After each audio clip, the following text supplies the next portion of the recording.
Sounds straight.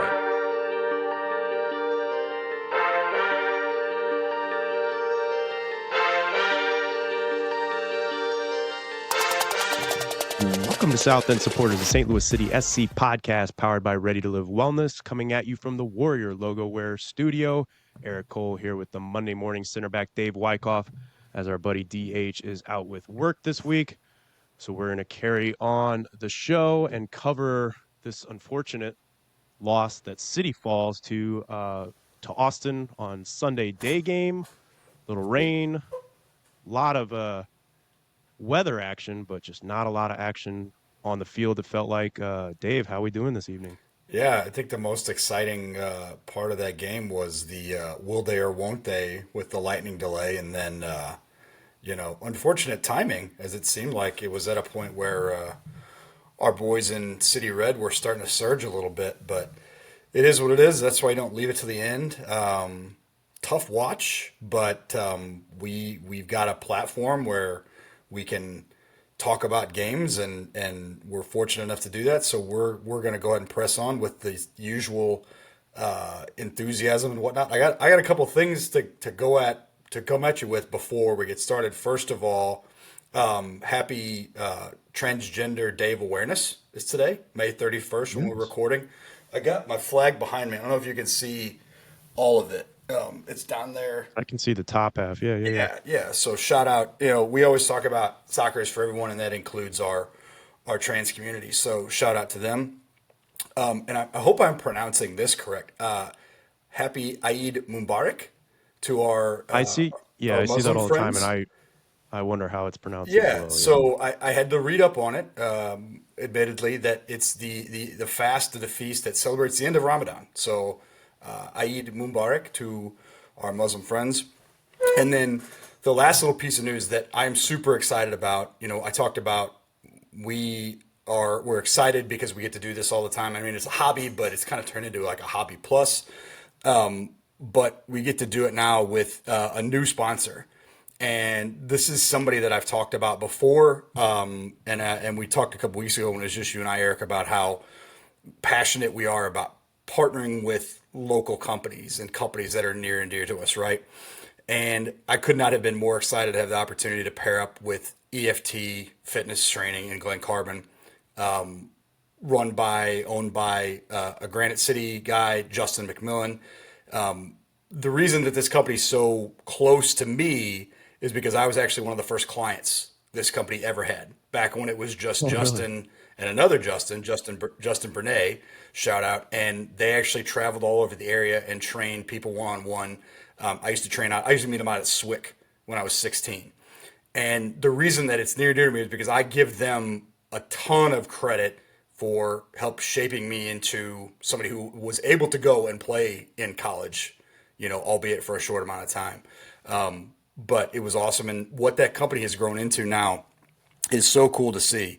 EFT Fitness, man, they are the premier youth sports training program in the Metro East. I say that without reservation. I would tell you that even if they weren't sponsored. I do have some numbers. These are just wild numbers to me. I didn't know this, so I was looking it up today. So since 2002, Elite FT has trained and empowered athletes of all ages. That includes 20,000 athletes, 3,000 high school players, 750 college players, and 25 professionals. That's crazy to me. Yeah, And all that's started with just two guys and a couple of soccer balls. It was mm-hmm. wild. So Elite's mission is to provide safe, educational, challenging, and fun environment where coaches can instruct and challenge athletes, helping them become confident, disciplined, and elite. That's the slogan. If you ever see the shirts, I've got like half a dozen blue shirts, mostly because when I was an intern for them, another reason that they're near and dear to me, I interned for them after I actually graduated with my bachelor's, and I would show up and I wouldn't have an EFT jersey or EFT shirt on. Justin wouldn't make me go put one on. So I ended up with like 6 of them, and they still fit, so it's great. Good dry fit, good stuff. Oh yeah, they're great. But EFT is committed to your athlete's success from the moment they lace up their first pair of cleats. So both of my kids started playing in their very youngest training, which is now called Bosco's Buddies. Funny story about Bosco's Buddies. I helped Justin put that program together when I was an Oh, intern. really? Yes, he Nice. was looking for a way to market the youngest level of training. And at the time, one of the Jurassic Park movies came out, and he had this idea: hey, let's link it up with dinosaurs. And we got online, and I found this really crude lizard costume that came from China, and he put it on his credit card, and it showed up a couple weeks later, and we put the only person that would fit. Shout out to another Granite City guy, and you might know this guy, Sam Kiamanivan, a small Yeah, guy yeah, yeah. that I played with, but he it was the only one that would fit. So he was the first Bosco. He couldn't see out of the costume. It was that poorly made, but it's crazy. Justin was telling me that Bosco actually has his own travel van now for Bosco's buddies, is what the program is called. So that's for kids from 2 to 3. It's geared Mhm. at the pre-K, teaches them the fundamentals from the very beginning. Parents get to go out on the field with the 2 and 3 year olds. It's really cool. As the kids get older, there's programs all the way up through high school. They offer private training, they offer team training. They offer this really cool elite membership program that has benefits, and you can earn extra free sessions and points and all this good stuff. Again, I'm super enthusiastic. I've been super enthusiastic about this company even before they started sponsoring us. So shout out to Justin and everybody at EFT. If you want to find them, eliteft.com. They're on all the major socials. You've got Elite FT Soccer, all lowercase, on Instagram. And then if you search Elite FT on Twitter and Facebook, you'll find them really easily. Again, EFT, Elite FT, confident, disciplined, elite. And super excited to pair up with them because, again, we're just adding to the local enthusiasm that we've had. And they're going to help us power through and get through this down period that this game was just pretty pretty typifying of a pretty what when people when people talk about why they don't like to watch soccer, this would be the game that I would point to. Yeah. Yeah, real quick, I also want to just explain my excitement as far as having Elite FT on board. It's such a great company. My daughter, she was one of the Bosco buddies actually a couple years ago, and she was very timid at the time, going through a very shy phase. And the trainers that they have out there were just excellent with her, encouraging her, patient with her. Um, she was the kid known as the kid who wouldn't take off the sunglasses because she claims she has blue eyes and they're sensitive to the sun. And so she was in their pictures and everything online as just running around as the girl with the sunglasses still on. But yeah, I was out there with them and just watching the coaches and the way they worked. It was great watching them, just how patient and getting the kids just excited to come each week and play and learn about the game and just ease them into the fundamentals. Nothing overly crazy. Just build that excitement that you get with your kids as far as starting out. There's no better place. Yep. And then, I've also seen it to what it can do. To your point, but like my brother, he started training with Justin when he was really young and went on to have a very successful college career and even works there Yeah, now. he's an And awesome he, trainer. That's one of my Dave Cole's one of my favorite coaches. I like all the coaches there, but Dave Cole's definitely one of my favorite coaches there. yeah, and it's super cool for me as an older brother watching him out there and just working with kids and the thing is all those trainers, they play the game and they're passionate about the game and they love the game and you see that come off Yep. from them into your kids. So yeah, there's no better place. We're excited to get Delaney actually back into Elite FT training because it's just a great way to as a player dad just let go and just Yep. enjoy and watch because they're going to take it from there. But We always talk yeah, about how much we want to grow the game. That's a group of people that their main goal is to grow the game for sure. exactly. Exactly. Yeah. Um, yeah, to your point, maybe what isn't growing the game as much as that, or at least the interest was the game Sunday. It was just, I don't know, to me, straight away from the get-go, the second they put out the lineups, I was just very confused. And I've kind of noticed this with a couple games this year. Maybe I'm overlooking it and you can tell me a little bit different, but I'm just shocked at the fact that like I felt like the past 3 games when the lineups come out, I've had this feeling of like, oh, we're going pretty defensive. We got a big game. It was almost as if your LAFCs or your high flyers were coming into town and you're trying to just withstand, or you're on the road and you're trying to withstand a little bit of pressure.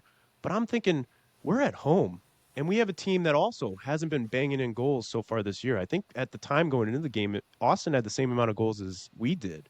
If the wins that they had, they brought it up on the broadcast multiple times, 1-0 games, and even losing, it was 1-0 games. Like they're not exactly in big like shootouts.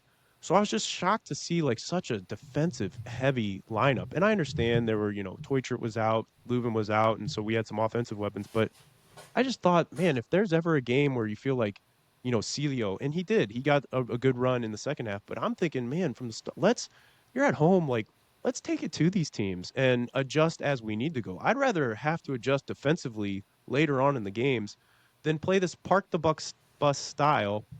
And then you see what happens when you go down 1-0. Then it's so hard to get the rhythm going and get, offensively kind of rolling and then try to bounce back on a team that is just going to kind of almost do the same to you. I don't know. Tell me what you thought as far as just straight away from the starting 11. Were you excited when you saw it? Did it make sense to you? Or am I overreading it to where I was like, man, we're at home. We should be looking to take it to them and have them adjust to us rather than us adjust to them, maybe. Yeah. I mean, I'm not the coach, so I'm not in training with him every day. So to me, seen from the outside, does it make sense to put that group out there? I mean, I guess it makes sense if you like have set yourself up to play conservatively, but I'm just not that guy. I don't I think it's easier to pivot to playing defensively than it is to pivot to playing offensively. And against a Yeah. team like Austin that has shown that they want to play pretty much like City does, you got to know that if you go down 1-0, they're going to bunker. And Mhm. I think that with the they were short a person. They were short, like there was an empty bench spot that went unfilled, which is Yeah. always also kind of questionable decision when you got all these guys in City 2 that at least could have been Mhm. on the bench and been a just an option, whether it was a McSorley or whoever. Just it's strange to me to leave a bench spot open. I Mhm. think Olaf also acknowledged after the game that, you know what, I kind of messed up here. Like he said that looking at how Celio played, he probably should have played more. In hindsight, he would have set up differently. So did it make sense? Yeah, with the way he wants to play, it made sense. But I think you're asking too much of some of those guys. I like the setup with Wallum as one of your three offensive players, but I just think that you put Kyle in a position to where he's not going to succeed. Mhm. Playing that right wingback spot, and Horn has shown some ability to go forward, but he's nowhere near what Wallum is over there, or what Jay Reed is when he's healthy. I don't I don't know I don't know that you put you didn't set yourself up to win from the beginning, and that's what Yeah. I can't stand. I found it funny at the broadcast said this at one point that when they were talking to Olaf prior to the game, he said, I'm a pretty offensive guy. And I'm sitting there going like, man, there hasn't really been much so far this year to have shown me that you're offensive minded. You've done an excellent job shoring up our defense. You definitely deserve that credit. But yeah, to your point, like putting Hebert back out wide, it was just kind of like, man, we've seen that time and time again. And I don't know how many crosses he attempted to put in that day that just were overshot or didn't clear the first man. A lot of his passes were looking to, either a square ball or yet another Yeah, trail. And there were even times though where he was kind of found on the back post with the ball, and that's not who you want the ball finding in the box. I know they brought up like post game how many touches we had inside the box, but who had a lot of those touches? I felt like yeah. Hebert got himself forward quite a bit, and that's Well, just how not many how who. many did Baumgartel have in the last Yeah, 10? right. Like, I saw, man, I'm sorry to whoever put this out because it was an interesting stat, but it said like Baumgartel had higher XG in the few minutes that he played throughout the game than Betcher did the entire time that he was out on the field. And yeah, I know which, that's a stupid stat just yeah, because of like that. in But context, is yeah, like, my point is though, is like, that's not who you want finding the ball in the yeah. box. is Well, Hebert or that's Bumgartle not who or you want to have to bring on with 10 minutes left to go because he's the most offensive player you have left. I mean, that's and I know as a panic also because Horn goes down, it was yeah, a yeah, a dire and needed substitution. But to your point, why wasn't Caden Glover put on the bench or yeah, McSorley or Joyner, especially when you have a back-to-back doubleheader? yeah, They just go back to the locker room, change, and then they can come back out if they're an onion subbed or they're feeling fresh. And I'm not trying to take away from City too and using their guys, but when you have an unopened spot on the bench and you're struggling for offense, yeah, why not just throw that on there to where your dire sub at the end isn't just up there for height and what they quoted as meat in the box as yeah. far as like looking to get on crosses. It was just looking straight away at the lineup. I was just frustrated, kind of in this mindset of still like, yeah, we're gonna play defensive and try and catch them. It's like, no, man, we're at home. We should be looking to take it to the. I'd rather lose 3-0 knowing that we just went for it Yeah. than sitting there short up all game hoping we can catch them on one. Yeah. Well, and lo and behold, you got caught somehow just in a moment of just, kind of a brain cramp. And, Yeah, it takes a shot that takes a big deflection. But in that moment, they just cut through you like Swiss cheese. And that was all she wrote. And I also, I can't remember who it is that puts out I think it's Stu, what's his last name? Stu Holgren. Is that his Holden. name? Holden. He puts out, give me the 3-word post match comments, Oh, yeah, and mine was aimless against Austin. And I think that the thing that worries me more is that, okay, so you went down 1-0, you made some subs, you got Ostrak in there, albeit through an injury. You got some guys in there you got Celio in there, you got Klaus in there. Although I still don't understand taking Betcher out when you're trying to put a goal. You need to put all your offensive players on the field at that point. But all that creativity on the pitch at once, and you still didn't really create any dangerous chances other than just flinging the ball into the box. And the yeah, crosses are not good from anybody. They're not good. I no, mean, hmm I'm a big cello fan, but I think you need to find a different solution to corner kicks because the floated balls are no good. You got to drive the yeah, ball in. Gives the defense too much time to set up on a floated ball. We talked about Kyle. His crosses. Some of them were all right, but it seemed like the crosses that were good and driven and low timed up with either only one person making a run or nobody making the run to, like, nobody taking the chance, nobody taking responsibility. I think that when you talk about trying to set up and hit them on the break, that means when you hit them on the break, you all go on the break, not just your front three. I mean, how many times hmm did you see in that game where it would be Wallum going down the right or just whoever going down the right, Kyle going down the right, and just it's a 3-on-5 or a 3-on-6. That's unacceptable to me, and I don't know if that was effort or if that was just some of the guys not wanting to get caught up, but I just don't buy the we have to play so tight. We have to every game has to be a clean sheet. Like, you have to take risks in this game sometime, man. You can't win games without goals. yeah. It's a very fairly obvious thing to say, but somebody's got to take chances. And I think that one of the things you're going to see moving forward now, kind of just due to attrition and injury, you're going to have to put some guys out there that take more chances. hmm Celio's got to see more time. Ostrak looked great. I mean, to me, Yeah, he looked great. He's got to see more time. Morales, hmm man, Morales looked a little bit lost. I'm not gonna lie, didn't look great. Looked like a kind of a B version of Leuven, kind of a letdown. It's gonna take some people like getting out of their comfort zone and taking some risks. You got to start putting the ball on frame, man. The one really good chance that Cello had, the goalie had to make an all-world save, but that was probably the best chance of the game, right? That that So, that late in the game. yep, yeah, you hit it on the head and chance that sort of it. Watching that game, rewatching the game back, but even at the stadium that day, the biggest thing I noticed it was reverting back into last year where we were just hesitant and taking like 2 to 3 extra touches. And then like Cello, there were a lot of times where he picked the ball. ball up at the top of the left box, and he would dribble it all the way across to Yeah. the edge of the right. I mean, I understand you're looking for something spectacular, but to me, I'd rather you either hit it or move it. Like, get Yeah. that ball moving, and then take, like, to your point, take a chance. And on that shot that you're talking about, that's what happened. It was like, I believe, a 1-2 with Celio, I think, or it was a laid back off, and he hits it like first or second touch. Yeah. And that's where you're catching up. Like, to your point, especially on a wet surface, everything going on, like, look at their goal.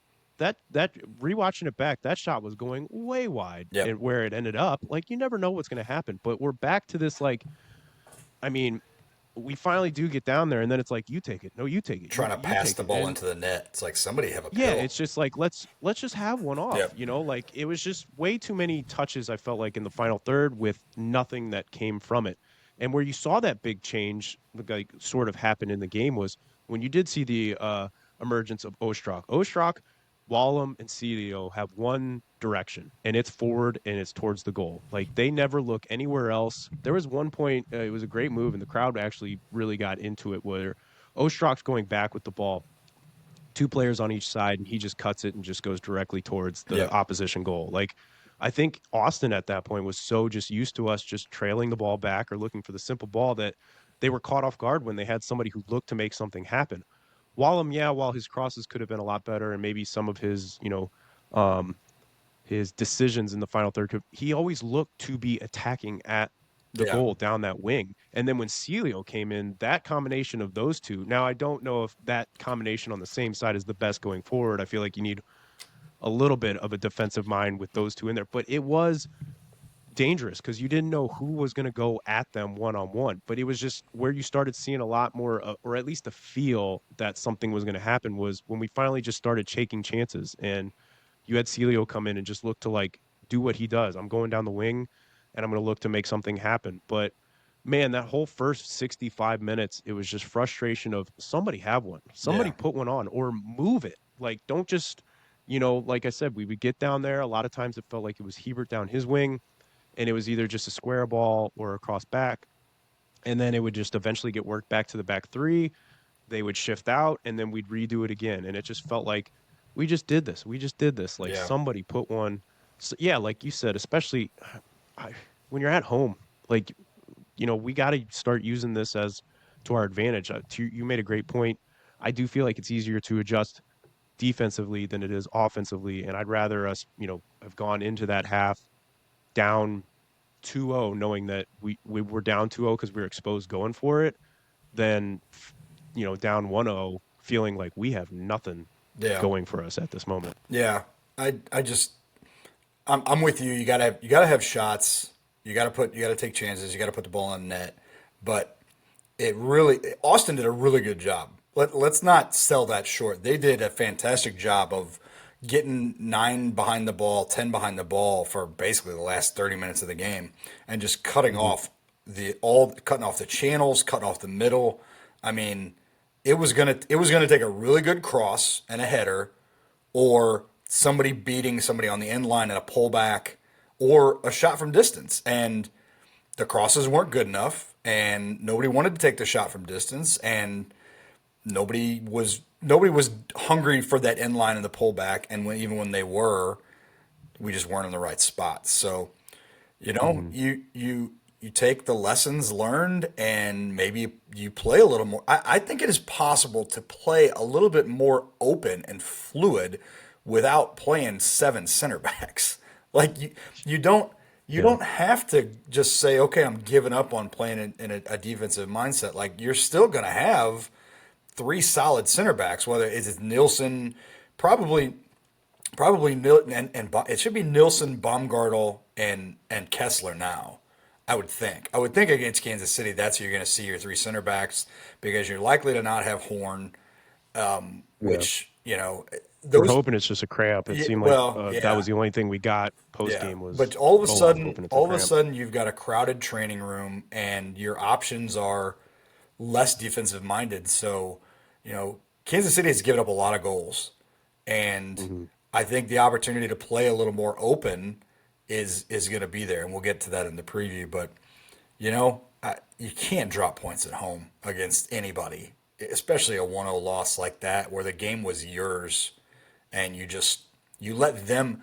I think the thing that bothers me the most with that setup is that you let them have the opportunity to seize the momentum when you could they would have let you possess the ball 60% of the first half if you had set up like that. So, Mm-hmm. I don't know. Lessons learned for everybody. And again, everybody relax on the socials. No Olaf out already through 6 games. Yeah, I yeah, mean, yeah. you are no you're still in a playoff spot, right? Like you could Mm-hmm. be way worse off at this point. 3 seasons now, we've seen the highs in the first year. We saw the lows last year, and now we've balanced out. I think we talked about this, and somebody call us out if we're revisionist historians here. But I think that when we did our sort of previews, I think we kind of talked about this team. We see this team finishing anywhere from like fifth, mid-table to like a wild card team. I mean, that's kind of where most of the West is going to sit, and then you're going to have a couple top teams, and you're going to have to mix it up with wild card teams all year. So, lessons learned. I would go on the road to Nebraska Furniture Mart, and you got to beat that blue team in Kansas or Nebraska, or wherever they are, and take 3. And so, picked 8 points up from the first 5. If we're gonna break this season up into 5 game chunks, which I think is kind of smart, right? So we picked 8 up from the first 5. You're kind of disappointed that you started the next 5 off with a loss at home because the schedule doesn't exactly get easy. So Mm-hmm. 4 games in April, right? You've got Saturday against Kansas City. You've got the 13th, which is a Sunday, against the Crew at home. You got a home game against Vancouver on the 19th, and then you go on the road to play LFC. That's a tough schedule, man. It's a Like just tough, tough. that. I mean, you throw Austin in on the front end, even at home. That's a tough 5 game run. So, Mm-hmm. if in these next 4, what do you think points wise they need to pick up to? I mean, because I would feel like through 10 games, you really have a good idea of what your team is. Yeah. So through the next 4, 2 of on the road, 2 at home. What are we shooting for points wise? Like realistically. Man, I'm gonna go. I'll say. Let me see where this LAFC game is. That one. So That's in that's LA. tough because it's. Yep. I'm still going. I'm going 6. I think. I think maybe where you know a little bit of panic sets in. I'm far from Olaf out. Again, I've been around the sport long enough to know that getting rid of a manager doesn't automatically fix your problems, No. especially when you're still dealing with the same amount of players, and then then becomes the search of who do you think can get the best out of these players, and that's not an easy. That's such a narrow target to try Yeah. and find, and then you're in an interim spot, and then you may delay that because the interim does well, and then there's this back and forth. It's too early for that. Do I agree with a lot of the stuff so far I've seen with Olaf? But no, but I've also seen some stuff we've talked about where he has made changes and it has brought a difference within the game. We're 2-2-2. We expected us to be a mid-table team. Do I feel like we should have came away with 3 points against Austin? I don't think we know the issues. So it's not like we're sitting here scratching our head going, I don't know what it is with this team. Yeah. We're still performing very well defensively. Yeah, it was a lapse on, a guy being open at the penalty spot. I don't know how that ends up happening, even though it's a deflected goal. And you also got to think we're without, some big important players. We were without Berkey. We were out with Leuven. We were without Teutschert. And, you still are looking at that game going, thinking we should have done better. So Yeah. I think against Kansas City, you know, you I don't care about a new coach bump, and we'll talk about that in the later episode this week, but I don't care. That team right now is struggling, and they don't really have a lot of momentum going for them. If this team can't get up for a derby game, I don't care if it's away, and to look at this team and being like, this is where we start our turnaround, I don't know what to do. Now, Columbus third in the East. That's a tough team right now. Columbus is playing very, very well, as is Vancouver. leading the West right now. So to me, those two tough games, if you can come out of a point on either of those games, I look at that as, hey, yeah, Yeah. we're riding off of that. LAFC is struggling right now, and they have this isn't the LAFC that we've known the past couple of years. They're similar to us, where a lot of their top performing players aren't, you know, doing as well as they hoped. They lost a lot of players from last year. So it's not I feel like it's a weakened team. What's going to be the most tough about that game is away at LA. It seems like Yeah. LAFC at home, they just live up. That's a different LAFC team than what you may catch them on the road. So that's where I'm a little hesitant, but I'm hopeful in thinking we can come away with six. Hopeful, really hopeful is 7 points out of the next four games. Where are you at? Where are you standing on this? I I feel like mean, Kansas City though has to be up. yeah, Kansas City has to be 3. Yeah, you really blew an opportunity against Austin, even to share points there against a decent team that plays a lot like you. Man, I think if you could pick up if you could pick up 4 points in the next four, I think that's realistic. I think 4 points in the next four is Yeah, I agree with that. I agree now with that. Yeah. if you can turn that into if you turn that into 5 or 6, then the arrow starts to point upwards because that means you either beat one of these three teams, which if you beat Columbus or Vancouver, even at home, that's huge. That means you probably have figured something out. And if Mm, you go on the road, even against LAFC, I don't care. You go in front of that crowd against that team.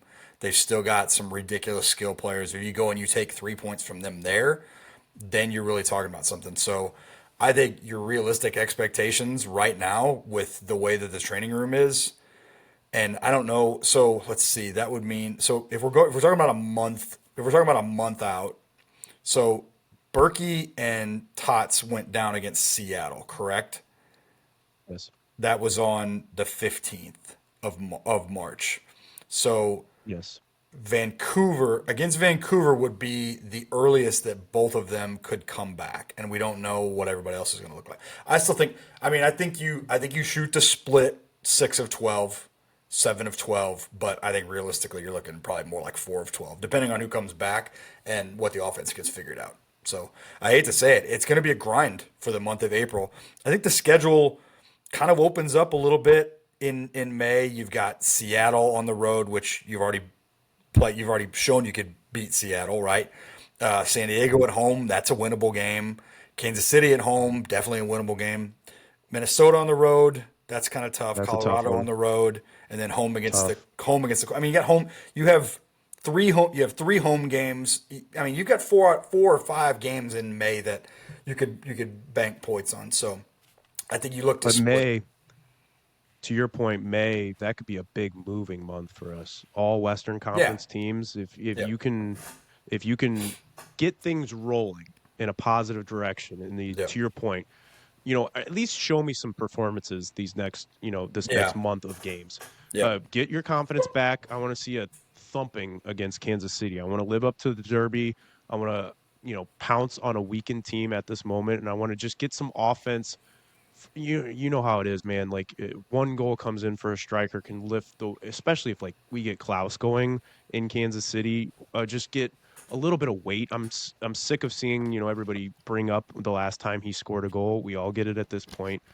Get him rolling. Just get him get him going, and then show me some performances in those next three games and just build. Even if I think you can still build confidence as a team if you come out with a loss but you feel like you gave them a game, especially on the road. Like if yeah, you can go to an LAFC team, and I feel like we can give them a game because again, like I said, they're not exactly stellar like we've come to know in LAFC over the past couple of years. Not that it's not going to be a very difficult game, but I feel like if in those three games you can at least give a game, to your point, come out with a draw on one of those games and just build your confidence.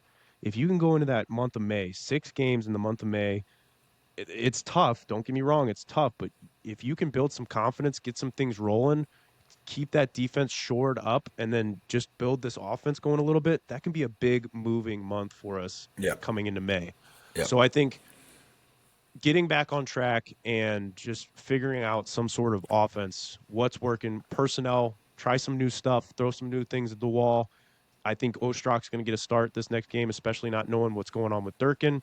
Hopefully he can just bring a little bit of livelihood going forward. Who knows about maybe even Celio getting a start? He showed a lot of promise as well. Like, let's just go for it, especially this next game where you can kind of, utilize that just to see what works.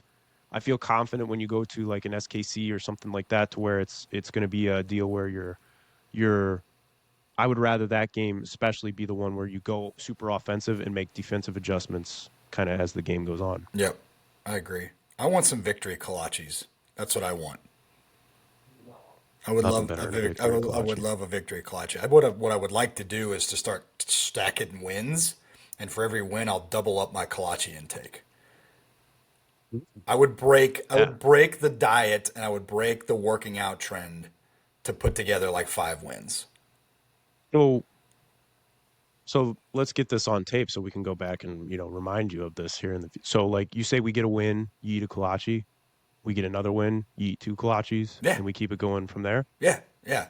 And we do that by going to STL Kolache in Sunset Hills and going and seeing our buddy EC. I can go get a chicken enchilada kolache whenever I want. That sounds fantastic. Seasoned chicken, diced onions, tomatoes, enchilada sauce, chili cheese. I go there for some breakfast, get a sausage and gravy kolache. Yeah, a little bacon, egg, and cheese Yeah. action. I'll get Bacon, you egg, and one. cheese. That They now make you're really speak now you're they, speak they make really good gifts. I could get you one. I get some of my clients one, my family, friends, teachers, coworkers. I could cater an event. Kolache victory party. How about we put 5 wins together? I'll throw a Kolache victory party. St. Louis Kolache, Sunset Hills, 1530 South Kirkwood Road, the intersection of Kirkwood Road and Watson next to Highway 44. STL Kolache, we make breakfast better. Now, where are you going to go? I'll tell you where I'm going to go because I'll join you. I'll join you in this little kolache party because And then we got to go work it off. wins and kolaches just, I mean, it doesn't They go get much together. better than that. But yeah, They go together. I may not No. pull the route of breaking the whole workout fast, and I'm gonna still go check out everybody at Ready to Live Wellness. Been battling the flu, easing back into it, and there's no better place for me to go than Ready to Live Wellness. They're going to understand that I'm still on the mend and coming back, but they will adjust the workouts to my needs and to where they're still pushing me, but not having me overdoing it. No matter what my goals are, whether I'm wanting to do personal training or CrossFit, they'll make sure they tailor their workouts to where I'm doing them in a safe environment and getting the best results I can. And then in a one-stop shop right up the stairs, I can go check out their body movement specialists, their masseuses, their PTs, everything they have to offer. It's fantastic. It's all under one roof, and it's a kolache killer at Ready to Live Ooh, Wellness the at Kolache Killers. 1530 South Kings Highway Boulevard, and then check them online at R2L Wellness. And, if you do hey, if City goes on a run come November, you may need some new shirts, some new hoodies, I go some up new to 4 swag. I go up to 4XL. If we're having a bunch of kolache parties, Dave, tell the folks where they can get that new gear at. Well, if you need to go from XL to 4XL because your team goes on an MLS Cup run, you I'm go willing to check do it. you go check out Warrior Logo Wear at 12 East Main Street, Muscogee, Illinois for all your fat hats, your fat shirts, your fat hats, your fat hoodies. Even if you're not fat. No, they are the official swag sponsor, the official outfitter of the South End supporters. They are a proud veteran owned business. Chris and his guys and his team bring that same dedication, discipline, and attention to detail from their service time into every project. Get your custom apparel quickly without sacrificing quality. You need to set up a custom web store. It's about that time for teams to start getting some spring gear, baseball, softball, spring soccer. Warrior Logo Wear helps you bring your brand to life online. It's never been easier. They'll help you launch your custom web store and handle everything from setup to shipping. They'll help you design products with your logo or a logo they help you design. They can do it all. No order minimums. They're perfect for any size event or company. There's free store setup, and guess what, Eric? There's still no hidden fees. They're not coming. Nope. They're not hiding them. You know what you're Nope. paying. They ship those products directly to your customers or employees. So check out Warrior Logo Wear on Instagram at Warrior Logo Wear. That's all lowercase. On Twitter at Warrior Logo Wear, capital W, capital L, capital W, or at warriorlogowear.com, the official studio sponsor of the South End Supporters. That's right. We appreciate all our sponsors. And coming up later this week, we will, of course, have the Felix's Pizza Pub South End submissions. I think it's everybody's favorite segment of the week.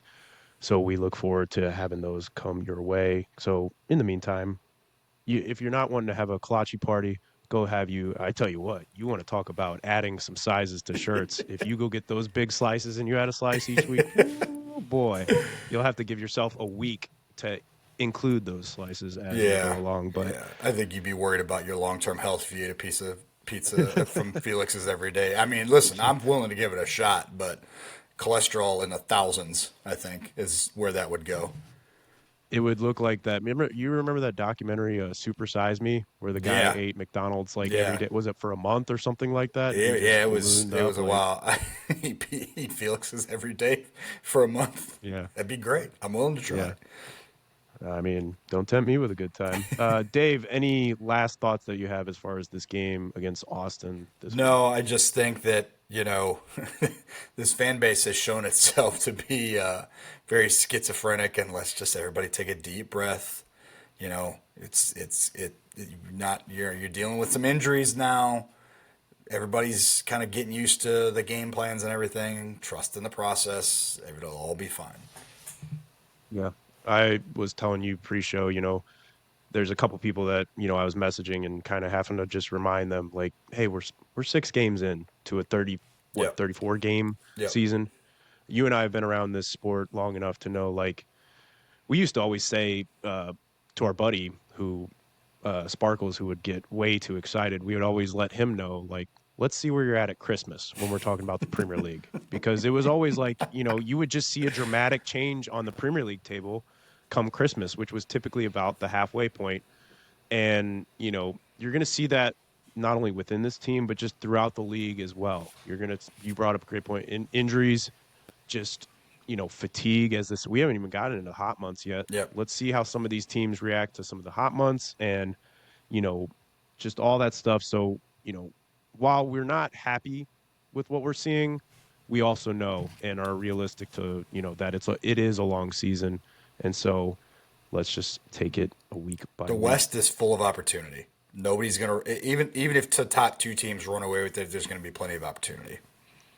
Agreed, especially to our expectations. That fifth through seventh spot, I would say, is going to be a very Yep. up for grab. Like that, I feel like that's that section on the table. Fourth, I would say, fourth through seventh, I would say that is going to be shuffling up until the last week of the season. I feel like in this West. So let's just try and get some results. Let's try and get some performances. I'd say Yep. put out on the field, Let's start off with and one. then Let's start off with yeah, one and build on that.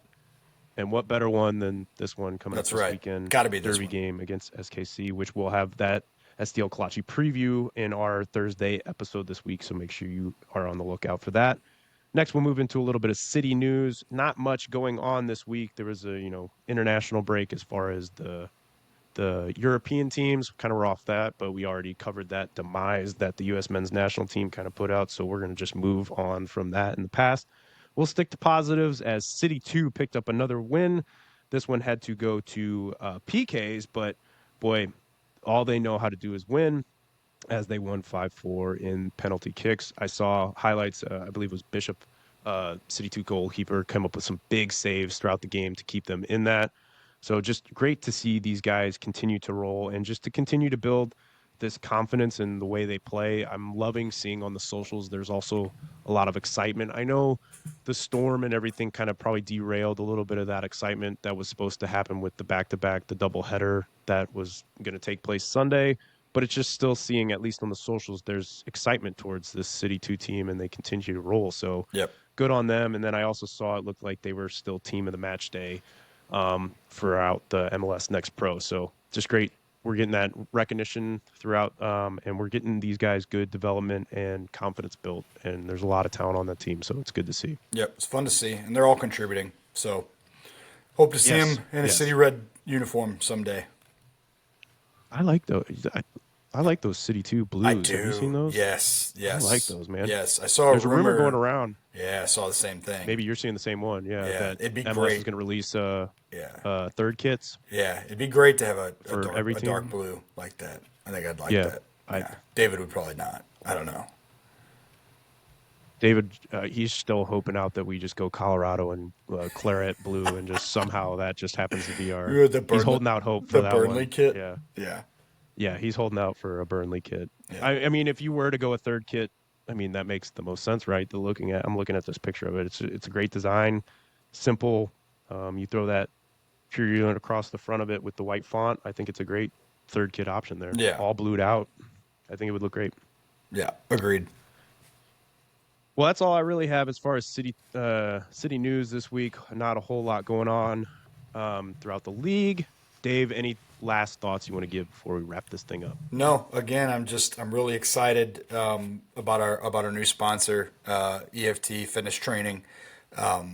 We'll find the proper vehicle to attach them to moving forward, but check them out, man, for all your soccer needs. And they've also got speed and agility training too. So EFT Elite FT Soccer, eliteft.com, and then search Elite FT on Twitter and Facebook. I promise you, out of if I could promote any specific product that I had also been a part of, it would be this company. Yeah. Yeah, 100%. Super excited to have him on board, and excited to hear all the great stories of people sending their kids and watching them Oh yeah, develop and just fall in love with the yes, game and pictures, like we man. have. I think that would be great if, as Yes. this sponsorship starts to grow, if you want to throw, if you go out there and and they put a ton of pictures on their website and their socials too. So tag us, send us the Bosco's buddies. I love to see that. If you've got a kid who's playing some higher level stuff and is getting some one-on-one training, send us pictures, videos. We'll shout everybody out. But yeah, I love it. I think it makes so much sense for us to be paired up with a company that helps train the sport, right? This is like the most logical Yeah. partnership there has ever been. So I Yeah. love it. No, I agree. Please send our tag us in all your pictures because we want to see them Yeah, just as absolutely. much. Maybe I'll put the one of my kid up there with her sunglasses while all the training and everything's going on behind us. There you She's go. busy with her Beautiful. duck lips and her sunglasses. But yeah, super excited to have Elite FT on board with us, and we're also super grateful to have all our sponsors on with us. Starting off with our title sponsors, Ready Live Wellness. Don't forget to go check them out at 1530 South King Highway Boulevard, as well as online at R2L Wellness, as well as our studio sponsor, as well as our merch sponsor, Warrior Logo Wear. Check them out at 12 East Main Street in Mascoutah, Illinois. Everything that we talk about, great company, and then no hidden fees. I think that right there sells it Get itself. swaggy. Get so Get ready swaggy. get so swaggy and get ready for Dave's kolache party, and best place to go check out and join him with that is going to be St. Louis Kolache in Sunset Hills. Go get your kolaches at 1530 South Kirkwood Road in St. Louis. And coming up this week, we will have the Felix's Pizza Pub South End Submissions, brought to you by Felix's Pizza Pub. Biggest slices, but best tasting in the area, no doubt, at 6401 Clayton Avenue in Dogtown. And make sure you tag us in those pictures as well. And where you can do all that is on all our socials. On Instagram, we're South End Supporters. Our Twitter and our Reddit is _SES_podcast STL, as well as our Facebook page and our YouTube. Make sure you go check those out, like and subscribe so you can keep up with all things South End Supporters. So, for myself, Eric Cole, for the Monday Morning Center Back, and for our buddy DH David Heck, you've been listening to South End Supporters. We'll see you next week. And until then, let's go City.